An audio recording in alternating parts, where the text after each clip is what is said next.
जय श्री माता जी। आप सभी सहजी भाई और बहनों का today Sahaja Yoga news India YouTube channel पर हृदय से स्वागत है।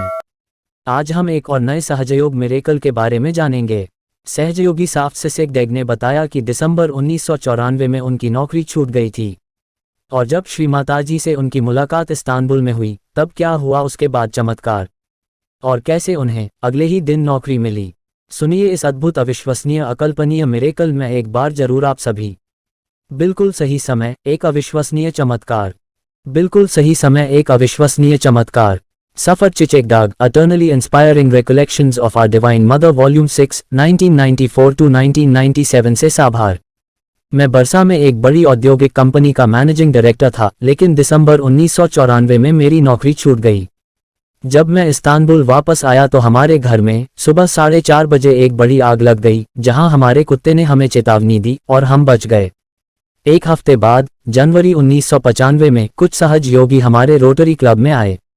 कई आध्यात्मिक पुस्तकें पढ़ने के बाद मैंने सोचा बस चक्रों की सफाई, मैं इसकी तलाश कर रहा था। पहले मैंने अपना आत्म साक्षात्कार प्राप्त किया और फिर अपनी पत्नी को यह कहते हुए केंद्र में ले गया कि मैंने कुछ महान पाया है। हम ध्यान कर रहे थे, लेकिन मेरे पास कोई नौकरी नहीं थी, कोई पैसा नहीं था और मैं 52 साल का था।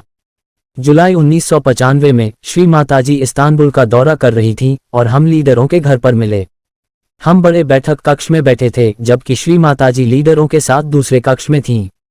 जब हम कुछ रोमानियाई योगियों द्वारा प्रस्तुत किए जा रहे भजनों को सुन रहे थे, हमारे लीडर दौड़कर आए। उन्होंने कहा, जो लोग किसी खास गुप्त संगठन के सदस्य हैं उन्हें आना चाहिए। श्री माताजी बुला रही हैं। 3 आदमी, जिनमें मैं भी शामिल था, खड़े हुए और उस कमरे में गए जहां श्री माताजी थी। मैं सामने था और श्री माताजी केवल 1 मीटर की दूरी पर बैठी थीं, जहां से मैंने उन्हें नमस्कार किया। उन्होंने मुझे देखा। क्या हासिल किया? श्री माताजी ने पूछा। उन्हें साधक माना जाता है, लेकिन मुझे लगता है कि वे सीमित हैं, मैंने कहा, या ऐसा ही कुछ।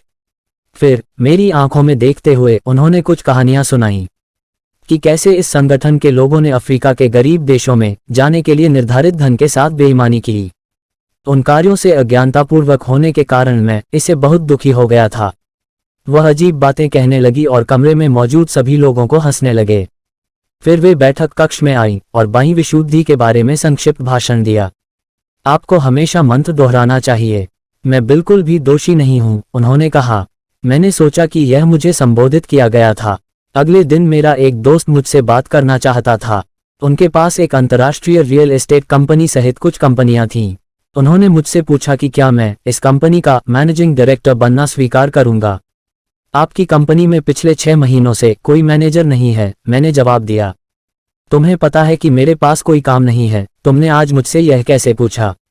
इसके अलावा मैं एक मेटलर्जिकल इंजीनियर हूं और मेरी कोई रियल एस्टेट बैकग्राउंड नहीं है। आप कोऑर्डिनेट कर सकते हैं।